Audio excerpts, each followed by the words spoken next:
Pagbati po mga kababayan, patuloy po kayong nakikinig sa tinig ng karunungan. Kakabalik lang po ng hearing ng Senate Blue Ribbon Committee sa patuloy po nilang pag-iimbestiga dyan sa flood control projects anomaly. Pero may nasampulan agad at nagisa na naman si Senator Rodante Marcoleta. Nagkaroon po kasi ng isang mainit na debate sa pagitan po ng dalawang abogado na ang pinag-uusapan po ay tungkol sa restitution o yung aktungang pagbabalik ng salapi ng isang individual na inaakusahang nagnakaw sa kabanang bayan na nais pong maproteksyonan under Witness Protection Program. Alam naman natin mga kababayan na netong nakaraang taon, meron pong isang tao na ngayon siya ang ombudsman ang nagpaugong na kinakailangan daw munang magsaoli o mag-restitute ng pera yung mga taong nagnakaw sa kabanang bayan para sila ay mapasailalim sa Witness Protection Program na alam naman natin at pinaliwanag ni Senator Rodante Marcoleta, wala naman po yun sa batas. Kaya ngayon, dyan sa hearing, sa kababalik lang na pagdinig na Senate Blue Ribbon Committee, kinumpronta niya ang Prosecutor General ng DOJ na si Attorney Richard Fadulion at doon nagsimula yung mainit na sagutan nila tungkol sa restitution.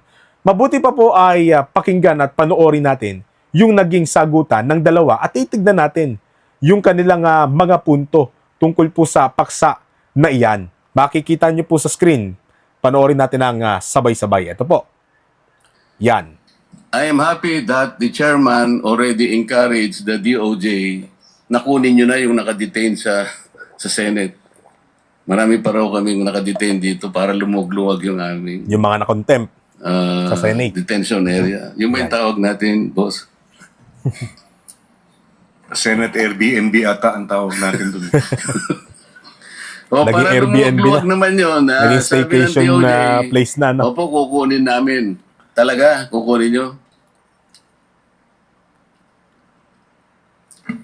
Yes, Mr. Chair. Yan. Thank you. Sabi pa nga ng chairman natin, narinig ko kanina, Mr. Diskaya, kayo lahat na makipag-usap na kayo, baka sakaling mag-qualify kayo sa Witness Protection Program. Tama naman yun. Ang problema, Prosecutor Padulyon, ini-insist mo kasi yung restitution kaya tayo nagkakaroon ng problema. Nako. Will you still insist on that?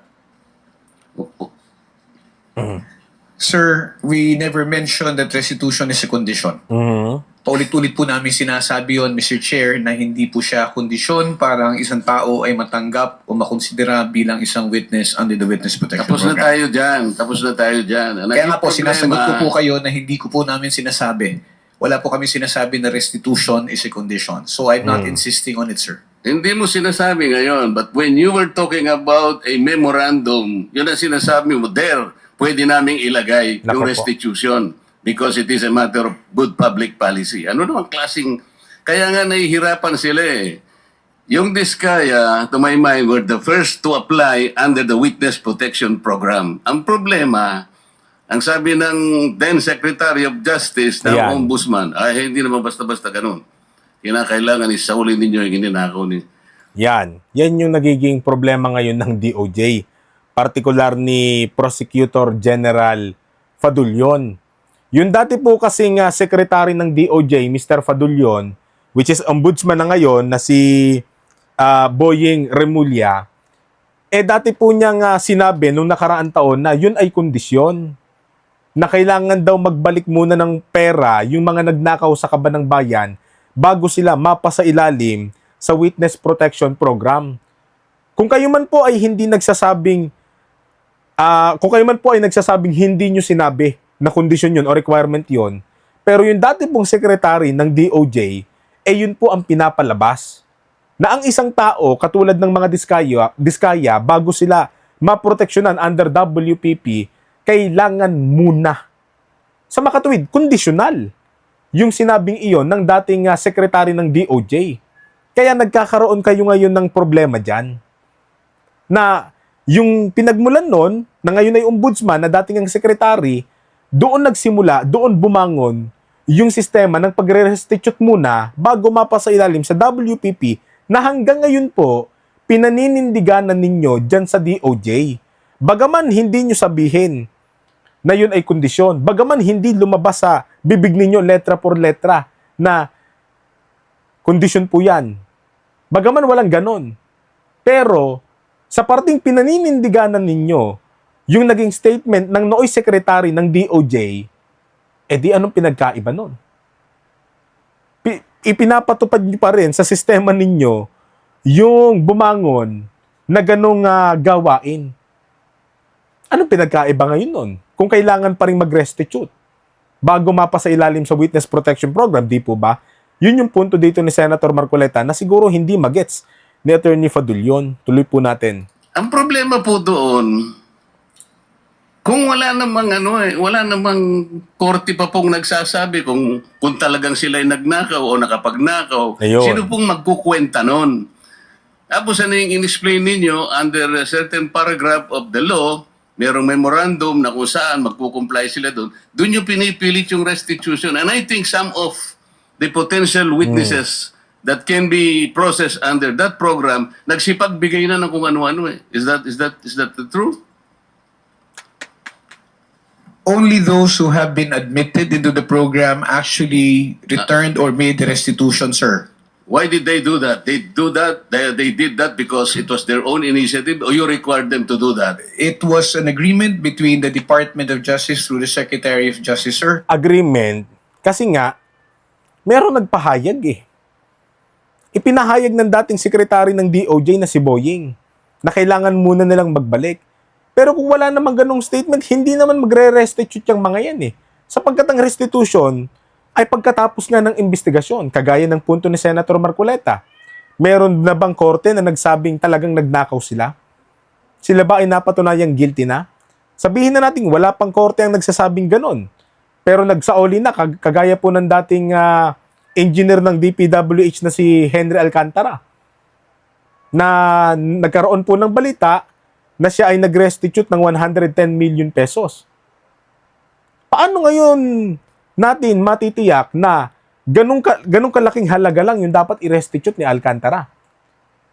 Ito na nga yung sinasabi na natin noon pa po, na paano kung ang dapat palang i-restitute ng mga taong yan umaabot ng bilyon, pero dahil sa pinangunahan ninyo yung restitution, bago mapa sa ilalim sa Witness Protection Program, gasino lang yung naibalik. Halimbawa, si Henry Alcantara, dahil lang sa kagustuhan niyang mapa sa ilalim sa WPP, nag-restitute ng 110 million pesos. Paano kung 1 billion pala ang dapat i-restitute niyan? Paano ngayon yung, di nalugi pa ninyo ang Estado? Nalugi pa ninyo ang kaban ng bayan? Kaya mas maganda sana yung restitution pagkatapos ng investigasyon at kapag ka nahatulan na ng korte, kapag ka meron ng instruction ng korte, base sa investigasyon, ganito ang dapat i-restitute niyan. Di ba mas maganda yon? Sapagkat mas nakatitiyak tayo na yung perang maibabalik, talagang yun yung halaga na hindi ipanlulugi sa Pilipinas. Hindi naman sinasabi ni Marcoleta na huwag magkaroon ng restitution. Ang nais lang ni Marcoleta, yung due process ng restitution pagkatapos ng investigasyon, isa lang nyo muna sa Witness Protection Program. Sapagkat ang hinihingi po ng batas when it comes to Witness Protection Program ay yung pagsasabi lang ng buong katotohanan ng mga nais mapunta doon o maproteksyonan under that program. Kaya nga may mga tao na kapag ka na proteksyonan under WPP, pero sila ay nagsinungaling, meron ng karapatan ng gobyerno tanggalin sila sa Witness Protection Program sapagkat hindi na nila nagagawa yung hinihingi ng batas ng Witness Protection Program o tapos gusto nyo mag-restitute bago man lang kabalintunaan. And the witness applicant po. That is the problem. The agreement is based not on the provision of the WPP. Yan. Sabi ko nga, kung sinasabi ng WPP, it cannot be a condition. Kahit na sa memorandum, huwag mo ipipilit. Hindi po pwede yun eh. Kaya sinabi ko sa iyo earlier, and I think I should tell it again to you, sabi nating mga abogado, the spring cannot rise higher than its source. Yan. The law itself is the source. Ang spring, yung memorandum mo. Pinipilit mong ilagay sa memorandum yung restitution eh. O kaya merong ako nababalitaan, parang meron ng gustong umatras. Yung mga magkano diskaya. ibibigay? At kanino ibibigay? Sino mag-a-account doon? Sino nagsabi noon na kung mangongolekta kayo sa DOJ? Eh di ba abuse of discretion yun, Mr. Padulyon? No, it is not, sir. What is it? It is not abuse of discretion when What the is parties, if I may be allowed to answer, Yes, sir. what is it? Yes, sir. If the parties both agree to the terms and conditions contained in the memorandum of But you agreement, cannot there is no impose an abuse. agreement. If you cannot impose an agreement which is not required by the law, especially if you will put restitution there. Sinasabi ni Fadulyon, kailangan daw magkaroon ng agreement. Ang gobyerno, pati yung nag-a-apply dyan sa Witness Protection Program, kailangan mag-agreement daw, magkasundo daw. Eh paano nga ko yung hinihingi katulad ng DOJ? Ang hinihingi ninyo mag-restitute. Pero naninindigan yung mag-a-apply na hindi ko po gagawin yan sapagkat wala yan sa batas. Still, hindi nyo pa rin sila isasailalim sa Witness Protection Program? Dahil lang sa napahindian yung kagustuhan ninyo na mag-restitute sila kahit wala naman talaga sa batas? Kumbaga kung titimbangin natin, hindi ba ang mas matimbang yung kagustuhan ng nag-a-apply sa Witness Protection Program na yung kagustuhan nga nila na wag mag-restitute, wala naman talaga sa batas, kaya wala silang lalabagin. Unlike yung gobyerno na pinipilit na i-restitute nyo, mag-restitute muna kayo bago mag-WPP. Na yung agreement na sinasabi ni Fadulyon, yung kondisyon, doon na nga may agreement na nga, paanong walang kondisyon, di po ba? May kondisyon nga. Oh. Wala naman nga, wala nga sa batas. Kaya kung hindi abuse of discretion yun, ano yun? Di po ba? Wag natin ipilit yung terminong agreement. Kasi katulad ng mga diskaya, hindi sila nagre-restitute. Kasi ang gusto nila, ang korte mismo ang mag-assess kung magkano yung isasaoli nila bago sila mag-restitute. Sila Henry Alcantara nagsaoli, nag-restitute para talagang maproteksyonan sila. O sa makatuwid, magiging bias ang DOJ sa pagbibigay ng WPP kay Henry Alcantara sapagkat sila lang ang bigay ng gusto ng DOJ. Samantalang yung kagustuhan naman ng DOJ wala naman sa batas. Simple logic lang po yun. Ang bihira. How can you do that? Mr. Chairman, sir, yung restitution po, yung memorandum of agreement is a product of an agreement between both the Secretary of Justice, representing the DOJ and the WPP, and the witness applicant. Wala pong abuse doon kung pareho po sila nagkasundo. Paulit-ulit na po namin paano nga sinasabi kung ayaw? na ito tayo, Kung hindi naghahanap tayo, magkasundo? naghahabol tayo doon sa mga taong nangurakot, tapos itong mga tao na umamin at handang magsoli, ayaw nating tanggapin yung kanilang sinusoli. Ano ho ang nakikitang mali doon? Para po sa amin, para ho maibsan kahit papano yung sakit at pagdurusa ng ating mga kababayan na nakikita nila na napakalaking pera ang nawala. Ano ho ba yung maibalik natin yung kaunti? O, tignan mo si Fadulyon. Ang gusto kasi nito, konti lang maibalik Alam mo, Attorney Fadulyon, ang gusto namin na taong bayan, ang maisole, hanggat maaari, malaki. Hanggat maaari nga, lahat Na sa tingin ko, malabo na. Yung tipong halimbawa, 100 billion na ninakaw, 100 billion din ang may susole. Tingin ko, malabo na Kasi, syempre, ginastos na ng mga yan. Hindi na natin alam kung saan napunta yung mga porsyento ng pera yan. Diba? Pagtsatsagain mo kami, Attorney Fadulyon, sa kakaunti. Kaya nga nais namin ang restitution after the investigation na para malaki-laki, para tiyak na yun talaga yung halaga ng isusoli nila. Hindi yung para bagang pinapalabas mo na eto na hustisya sa Pilipinas. Kahit kakaunti lang, at least may naibalik hustisya na yan. Huwag mo naman kaming pakainin ng hustisyang kakaunti. Kung meron namang kaparaanan para magbigay ng mas malaki. Di po ba? Huwag mo naman gamitin ng taong bayan. Appeal to the emotion Diba? Na para bagang kumukuha ka ng simpatsya ng taong bayan Mulat na nga ang taong bayan. Alam na nga namin na pwede namang mag-restitute ang mga ng pagkalaki-laking pera para naman hindi lugi ang kaban ng bayan, hindi lugi ang Estado. Tsaka yung sinasabi mo na gusto nila magbalik, tatanggihan pa ba natin? Kayo may gusto nun. Kasi nga, si DOJ Secretary, former DOJ Secretary Ombudsman na ngayon, na si Boying, yung nag-statement nun. Pero kung walang statement na gano'n, hindi naman magre-restitute yung mga yan Kagustuhan nyo yan. Na hanggang ngayon, pilit ninyong pinaninindiganan kahit wala sa batas. pinipilit mo. And remember, Mr. Chair, if I may... Do not preach to the choir. No, I'm not preaching, Sandali Mr. lang. Ang pinag-uusapan natin, these people are supposed to be potential witnesses for the state. Kailangan tulungan natin ang Estado para ma-prosecute kung sino-sino ang dapat managot. Kaya nga natin sila ilalagda. Mahirap ang gagawin nila. Malalagay sa alangin ang buhay nila. Yan. Kaya nga yung witness protection is for them. Sa title na title lang makikita mo, witness protection in interest para sa kanila yon. So yung memorandum of agreement, ayun ay dahilan lamang para masiguro mo na sila'y makikipag-cooperate. Kasi kahit na sila'y na-approve under the Witness Protection Program, but they will not cooperate based on the memorandum, pwede mo siyang i-discharge. Yun ang sinasabi ko. Alam, Di ba? Yung sa agreement, halimbawa, pag-aanin lang natin. Ako yung nag-a-apply sa Witness Protection Program. Magkakaroon ng agreement.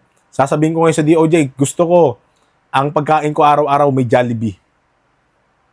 Kaya nga gagastusan ng gobyerno yan yung Witness Protection Program. Yung mapapasailalim dyan, yung security nila. Yung pang-araw-araw nilang ikabubuhay, halimbawa pagkain. Kung meron niyang may mag-request, gusto ko araw-araw may juice ako. Gusto ko naka-aircon ako. Anong kapalit? Sasabihin ko lahat ng totoo. Yung buong katotohanan. Ngayon, pag ako nagsinungaling, wala na, tanggal na ako. Kaya nga interest mismo ng aplikante yan, yung Witness Protection Program na yan. Kasi anytime, pwede silang alisin kung hindi sila magsasabi ng katotohanan.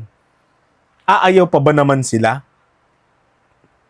na sila ay mabibigyan ng proteksyon kapalit nung hinihingi ng Estado, na sila ay magsumbong, na sila ay magturo, na sila ay magsabi ng totoo? Doon na lang sa sabihin na poproteksyon na namin buhay nyo. Abay, makukumbinsi na yung mga yan kahit hindi mo na ipag-restitute yung mga yan. Di po ba? but the court can still do that.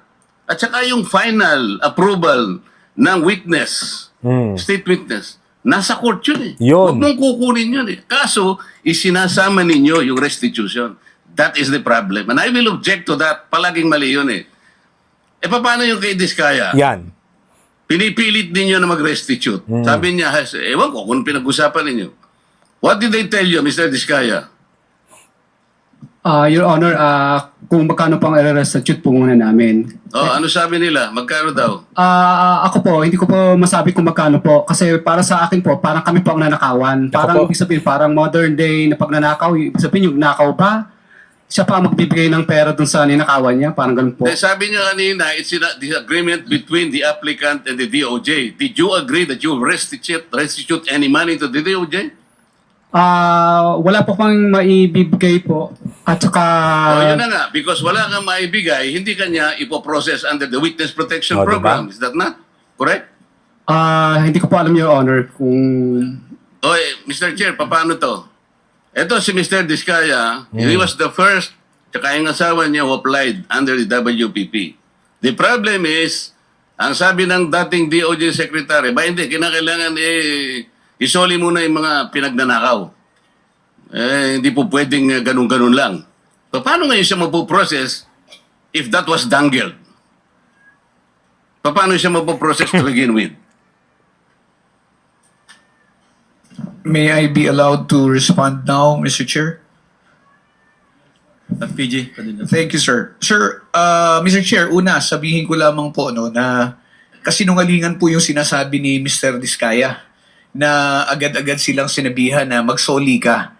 Ang pinag-uusapan po dito, bago man lang makapagsabi ng ganon, kailangan munang makita kung ano ang gusto at kayang sabihin at patunayan ni Mr. Diskaya at ni Mrs. Diskaya doon sa kanilang salaysay. Pero hindi po sila nakikipag-ugnayan sa department.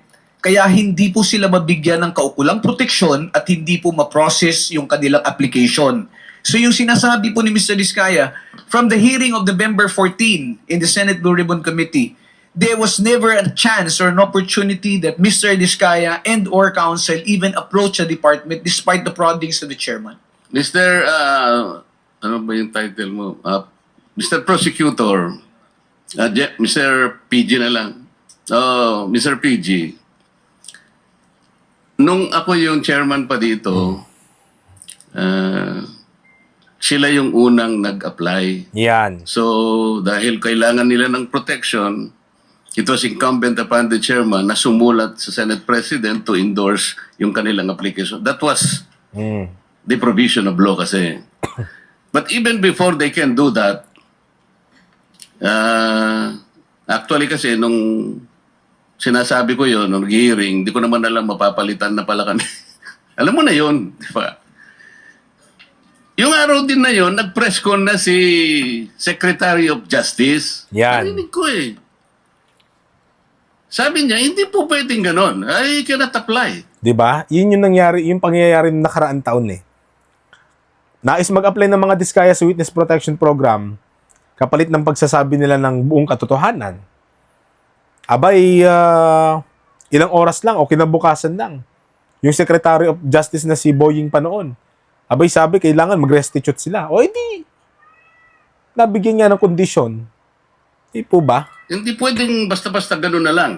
And then the new Senate President based his judgment of not entertaining that application on the articulation of the Department of Justice. Yun ang ginawa ni Soto. Hindi niya pinirmahan, hindi niya niligdaan yung kahilingan ng mga diskaya na sila ay maging state witness. Dahil nga sa sinabi ni Boying na kailangan daw nilang mag-restitute. O edi apektado nga. So, ang tinatanong ko nga sa inyo, hindi siya sinungaling. Siya yung, ang mismong kayo nagbigay na ng condition kasi. Kaya sinasabi ko, if you insisted on the condition of restitution, how can Diskaya or any other persons similar to his situation even begin to apply under the WPP? If I may respond, Mr. Chair. If I may refresh the memory of the good senator, during the last hearing of November 14, 2025, that matter that you raised about the statement made by the former Secretary of Justice was already put on the side when you asked that question. And we already informed the chairman that if they wish to file their application, if they wish to be processed, they go to the Department of Justice. Binanggit po yan, nasa transcripts po yan na sinasabi niya, o sige, wala mo nang pag-uusapang restitution. But did they ever come to the department to coordinate with us? No, they did not. And let me just put it on record, sir, na hindi po ito question na kung sinong nauna na nagsalita.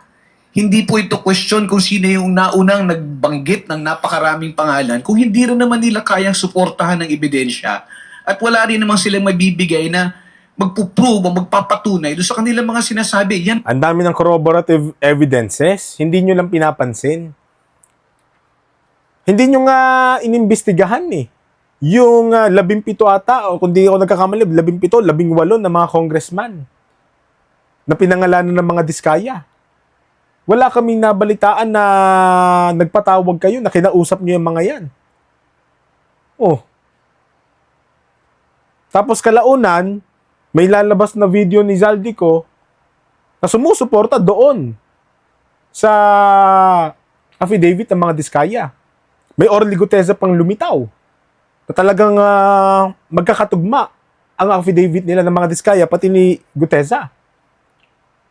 Paano ngayong sasabihin ninyo na kailangan nyo pang ayaw nyo lang kasi pansinin? Yun lang yun. Ang dami nyong pasikot-sikot. Ang kinukuha ninyo, ang gusto nyo, yung mga witness na may ituturo rin sa Senado. Na kung sino-sino rin yung ituturo. po ang kailangan naming suriin. I am sorry, Mr. Chair, he did not refresh my memory.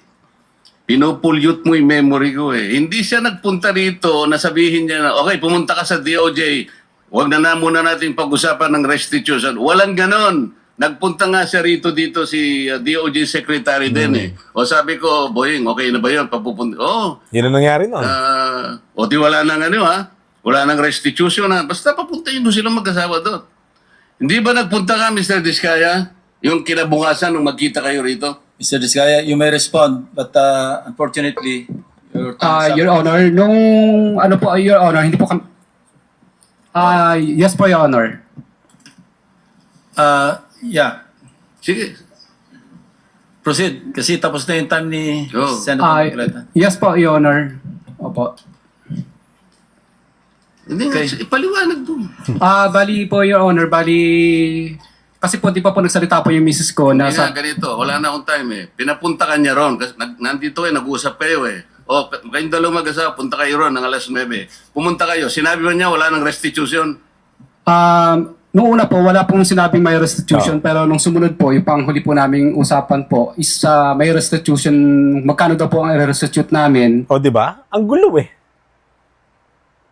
Kaya paano yung sasabihin na eto, baka na naman masabihan na pinagtatanggol ang mga diskaya, yung mga kulang sa unawa dyan. Hindi sa ipinagtatanggol ang diskaya. Pero isipin na lang ninyo, ang magulo, yung nagpapatupad dyan sa WPP, na wala naman sa batas yung restitution, abay ini-insist na meron. Ini-insist na kailangan daw gawin. Nung merong isang Marcoleta na tumiligsa, na pumuna, ang sabi, wag na raw mag-restitution. Sige, wala na. Pagpunta ng mga diskaya, akala nila wala na. Pagdating nila dun sa dating sekretary, abay meron pa rin. No. Kaya anong aasahan ngayon, Prosecutor General Fadulyon, sa mga diskayang ito? Kung kayo mismo ang magugulo dyan. Di po ba? Kaya hanggang ngayon, hindi nyo makuha yung mga nais ninyo makuha na mga impormasyon sa pagkanta ng mga diskaya. Eh gusto nyo, restitute ng restitute eh. Di ba ba tayo yung isa lang sa WPP kasi ayaw mag-restitute? Eh talagang hindi magkakaroon ng agreement. Kasi yung agreement na gusto ninyo, yung condition na gusto ninyo, wala dun sa batas. Ang bihira. Pangungunahan kasi ang korte eh. Di po ba? Which is mali talaga. Kaya mga kababayan, talagang ewan ko ba? Dumami talaga yung mga law bender. Dito natin nakita, mula nung nakita natin yung statement, narinig natin yung pag-affirm ng dating secretary about bending the law. Dumami na sila. Nagkalat na sila. Parang nanganak. Hanggang sa dumami yung mga abogado na kung ano-ano na pinagsasasabi na wala na sa batas pero pilit ng pilit. Sana dumami rin yung katulad ni Marcoleta na naninindigan sa batas. Pumupuna sa kung ano yung mali at sa kung paano inaabuso ng ibang mga abogado yung batas na yan. At huwag tayong tutulad yan. Lalo na sa mga nakapasa na itong nakarambar exam lang. Wala sanang matutulad pa sa mga ganyang uri ng abogado. Bueno, sana ay nalinawan tayo sa debating ito, mga kababayan. At alam naman natin na talagang sila lang ang nagpupumilit ng restitute, kondisyon kahit na tinatanggihan nila. Hanggang sa susunod po na talakayan. Paalam.